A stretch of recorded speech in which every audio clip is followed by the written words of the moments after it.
Ici, la voix de l'Amérique.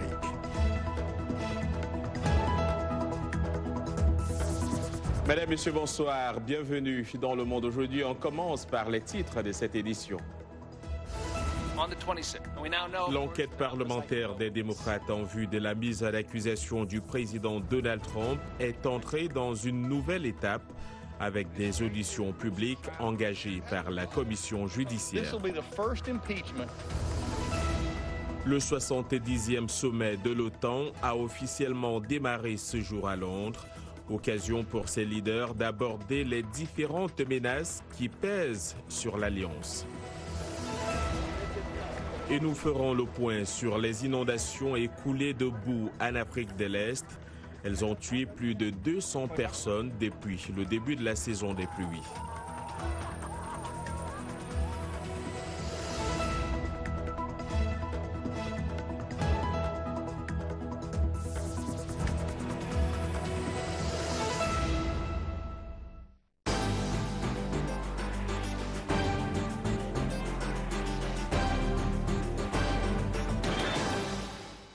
Bonsoir. L'enquête parlementaire des démocrates en vue de la mise à l'accusation du président Donald Trump est entrée dans une nouvelle étape. La commission du renseignement de la Chambre des représentants a remis son rapport à la commission judiciaire qui a commencé aujourd'hui des auditions publiques. Jerry Nadler, président de la commission judiciaire, a déclaré, et je cite, « En demandant à Kiev d'enquêter sur Joe Biden, son rival potentiel, Donald Trump a directement et explicitement invité une ingérence étrangère dans nos élections. Il était prêt à mettre en péril notre sécurité et ses fonctions pour son bénéfice personnel et politique, a-t-il ajouté, fin de citation. Il s'agit donc, on le disait, d'une nouvelle phase dans les efforts de la Chambre des représentants en vue d'inculper le président Donald Trump. Voyons cela dans ce reportage de Catherine Gibson. Le récit est de Lionel Gaïma. Après 3 mois d'enquête et d'audition, la commission du renseignement de la Chambre a rassemblé les faits incriminants. Ce rapport relate un plan du président des États-Unis visant à contraindre un allié, l'Ukraine, en guerre contre un adversaire, la Russie, à faire le sale boulot du président. La commission judiciaire de la Chambre, présidée par le démocrate Jerry Nadler, tient une audience ce mercredi pour déterminer si les actions du président Trump sont passibles de destitution. Les démocrates ne sont pas parvenus à en fournir la preuve, estime le républicain Doug Collins. C'est la première mise en accusation avec des faits non seulement contestés, mais aussi contradictoires. Était-ce un échange de bons procédés et y a-t-il eu une pression réelle lorsque les deux participants à l'appel, le président des États-Unis et M. Zelensky, disent tous les deux qu'il n'en était rien? Donald Trump a qualifié les audiences de démocrates de canulars.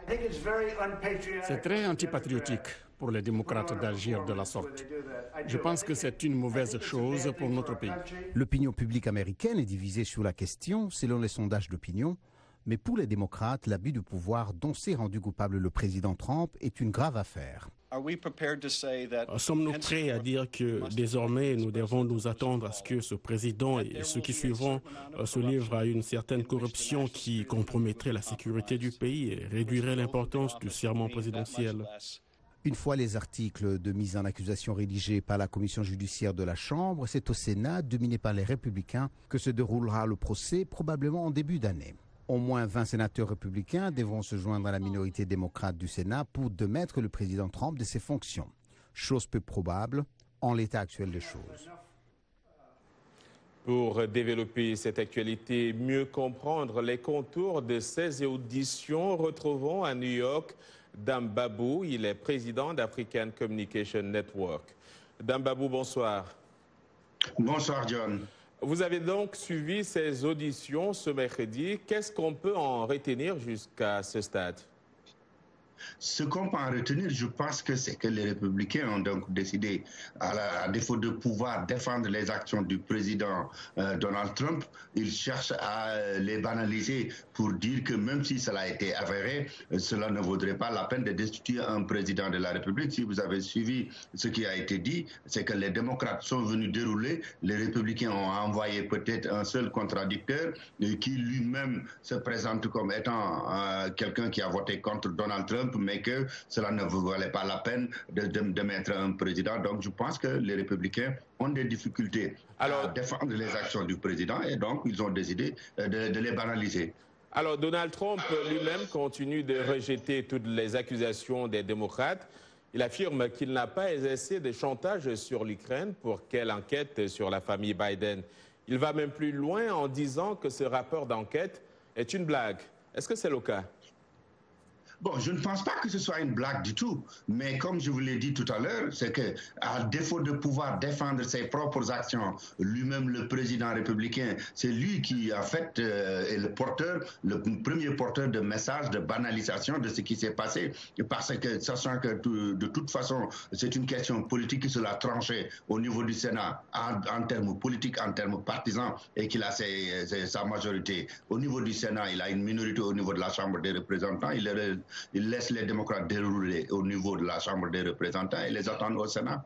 Alors, en perspective de ces auditions, il y a 2020, quel pourrait être l'impact de cette enquête aussi bien pour Donald Trump et les républicains que pour les démocrates?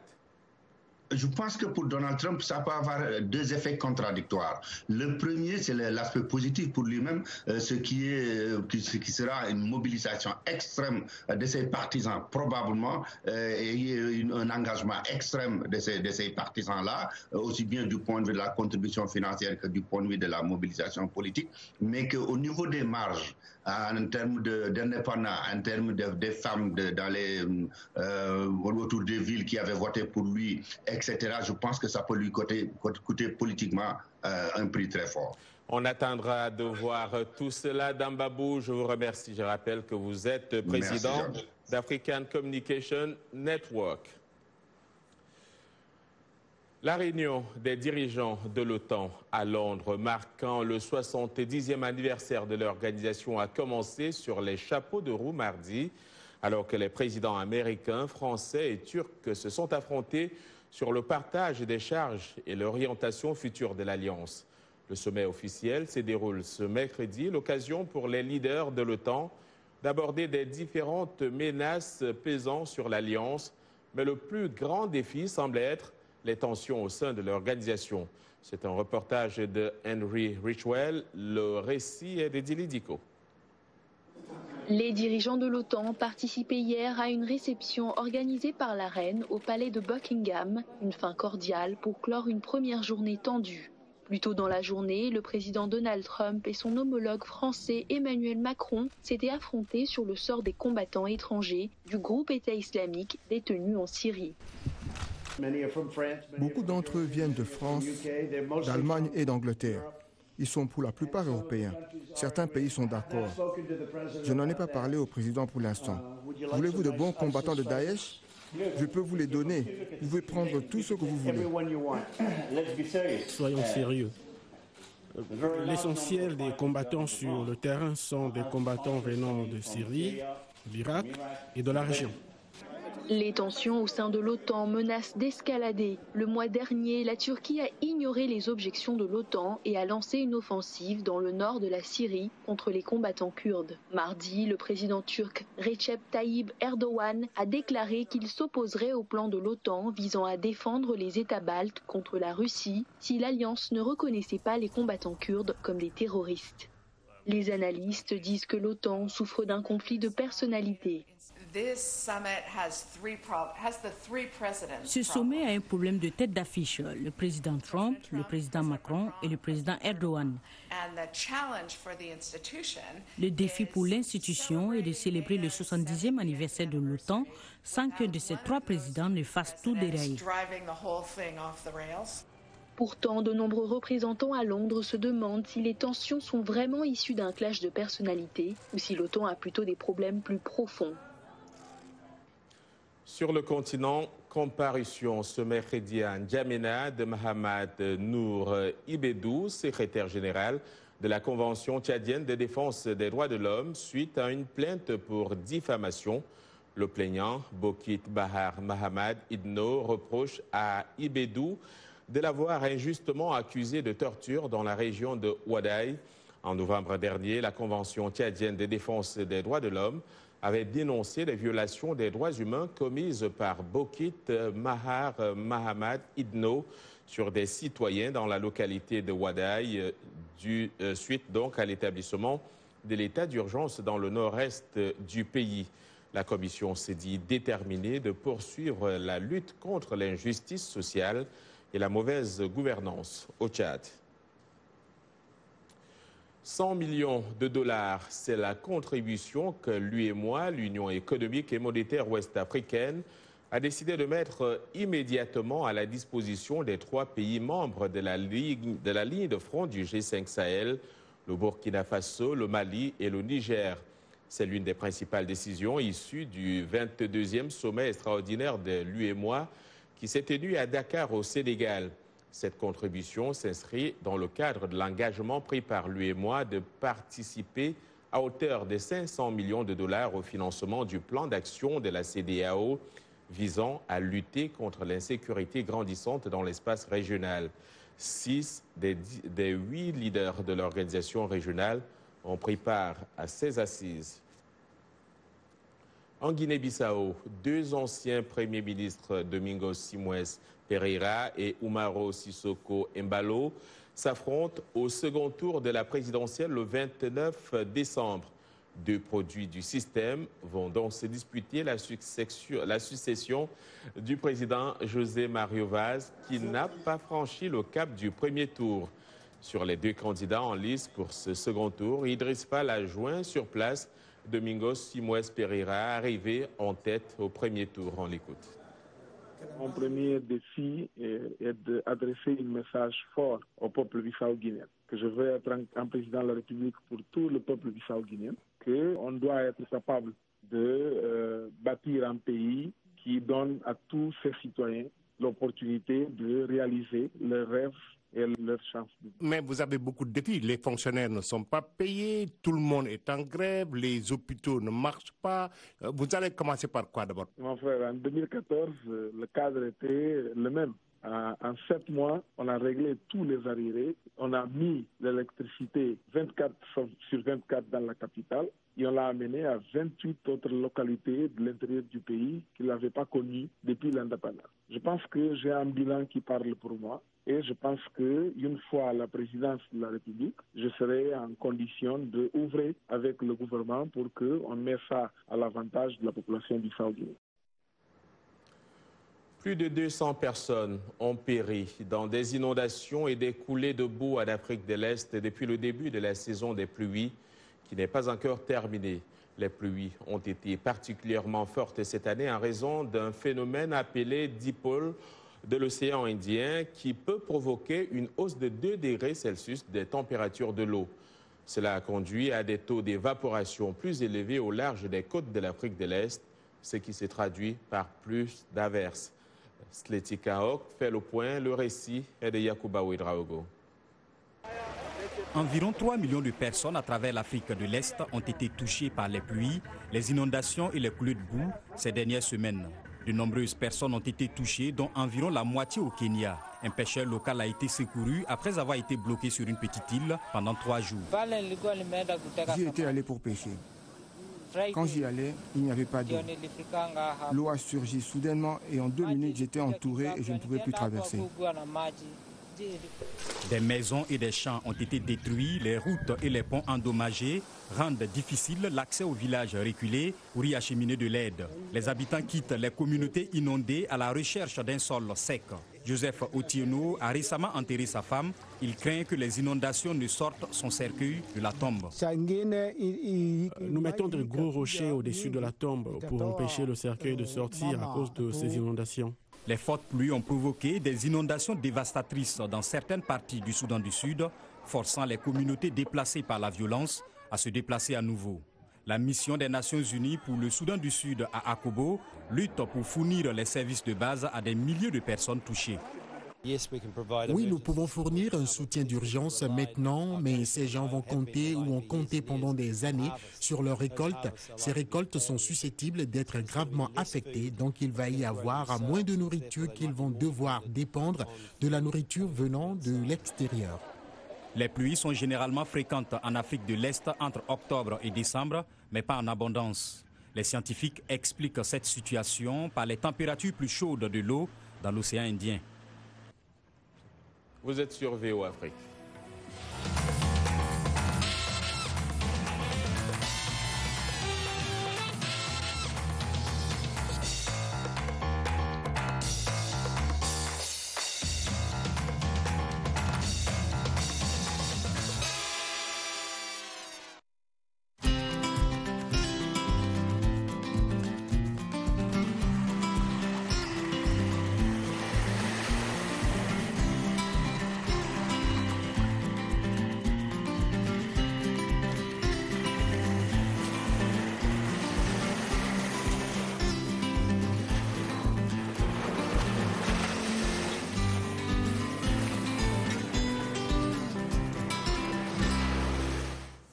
Le Monde aujourd'hui sur VOA Afrique, les titres de cette seconde partie de votre journal. Une application mobile pour un accès virtuel aux professionnels de la santé et à des tarifs abordables. C'est l'œuvre d'une jeune entreprise nigériane que nous vous présentons dans un instant.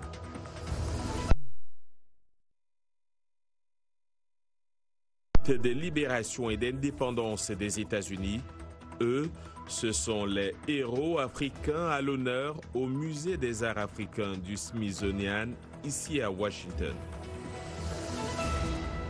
En sport, ils étaient 30 au départ et ne sont plus que 10. La CAF a dévoilé la shortlist des joueurs nominés pour le Ballon d'Or africain.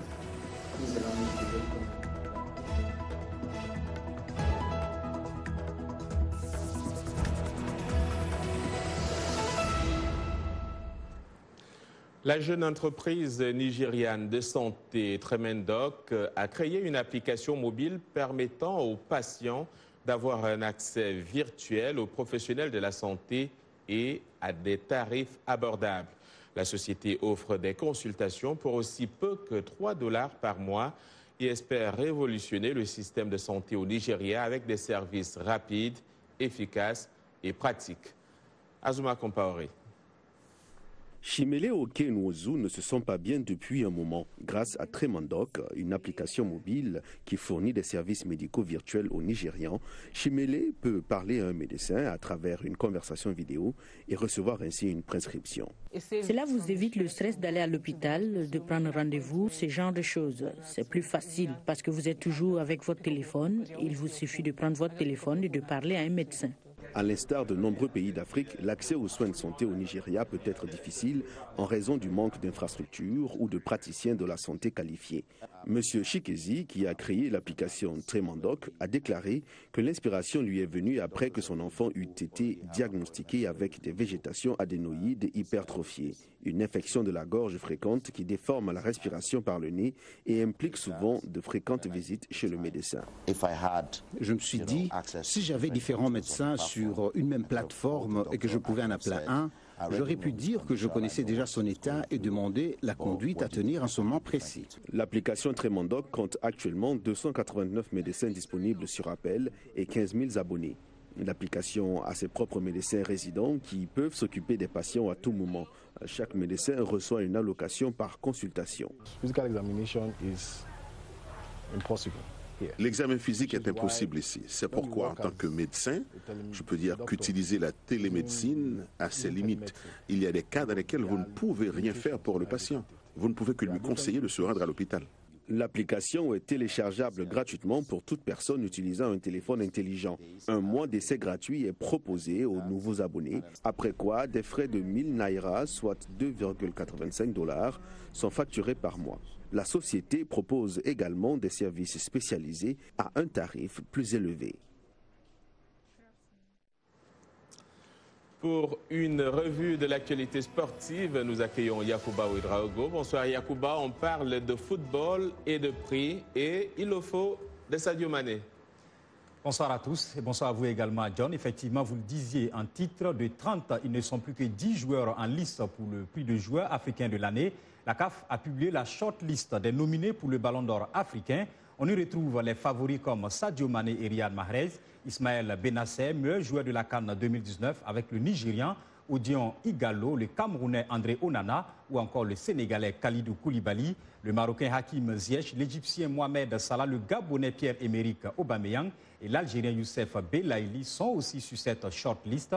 Chez les dames, entre autres prétendantes, les Camerounaises Njoya Adjaranchout et Gabrielle Onguene, la Nigériane Aziza Oshwala, la tenante du titre sud-africaine Tembi Ngatlana et la Malawite Tabitha Chawiga. Les lauréats seront désignés le 7 janvier prochain au Caire, en Égypte donc.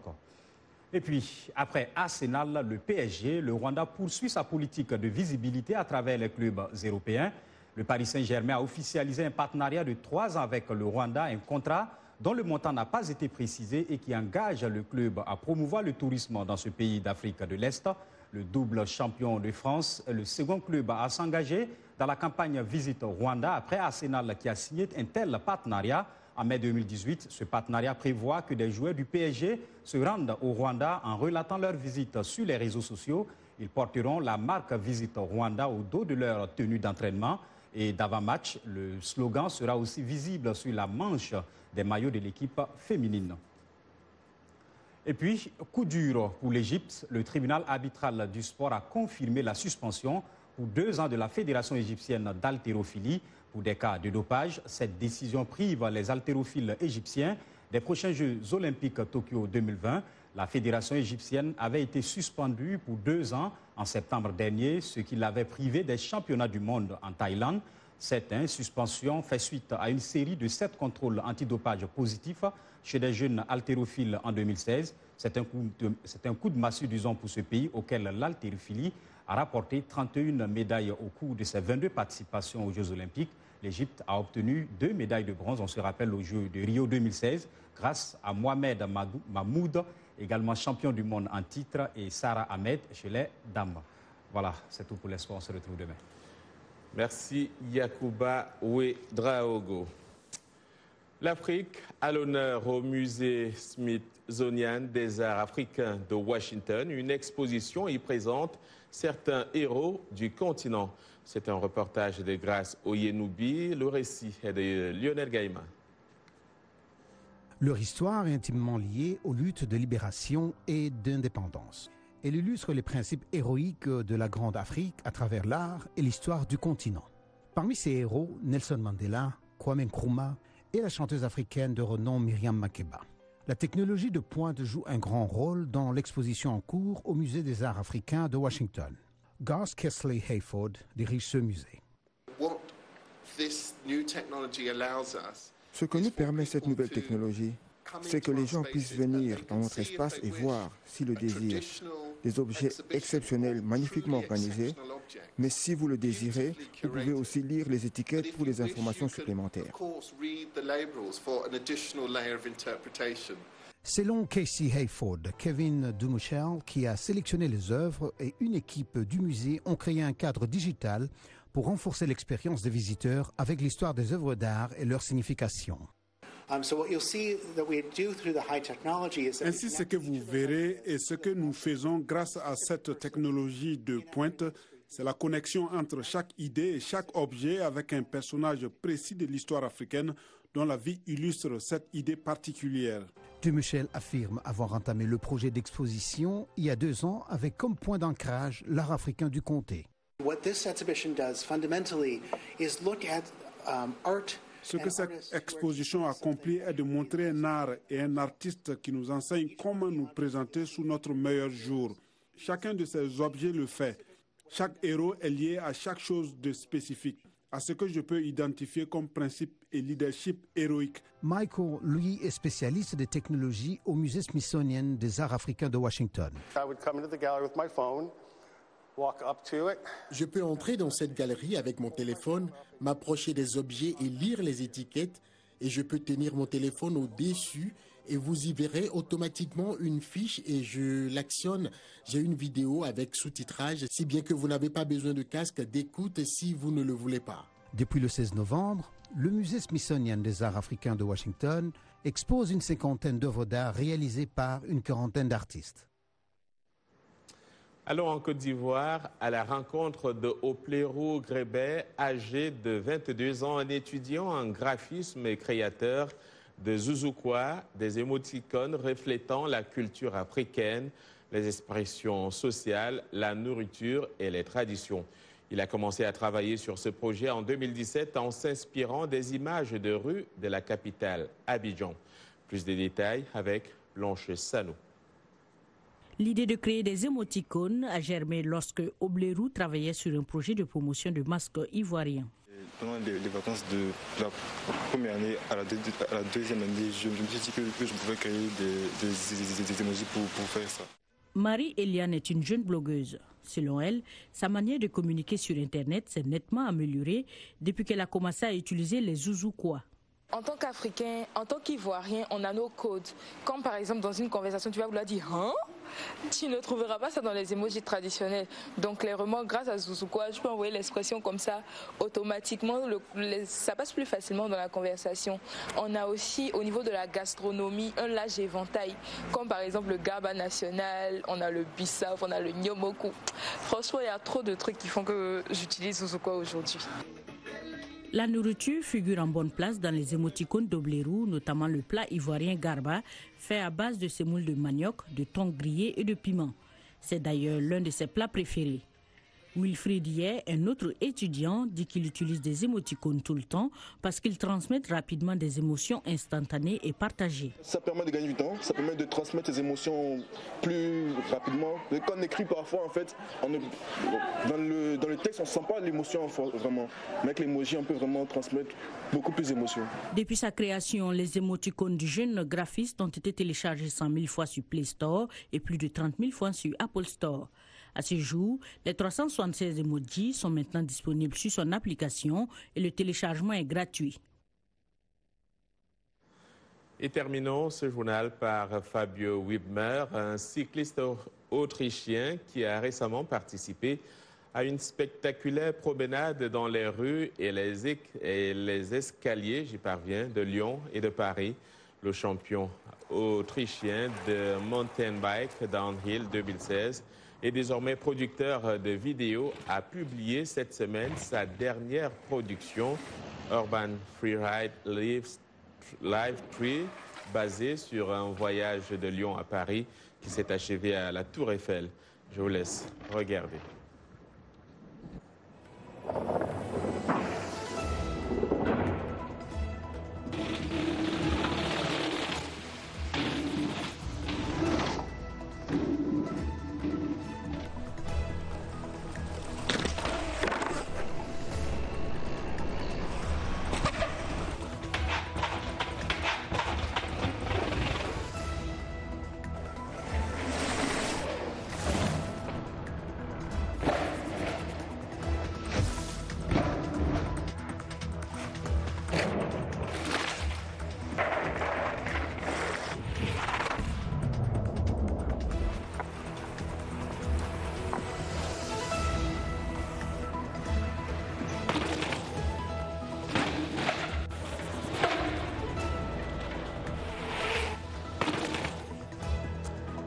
Et surtout, n'essayez pas ça chez vous. C'est la fin de ce journal. Merci à toute l'équipe qui l'a préparé et à vous de l'avoir suivi.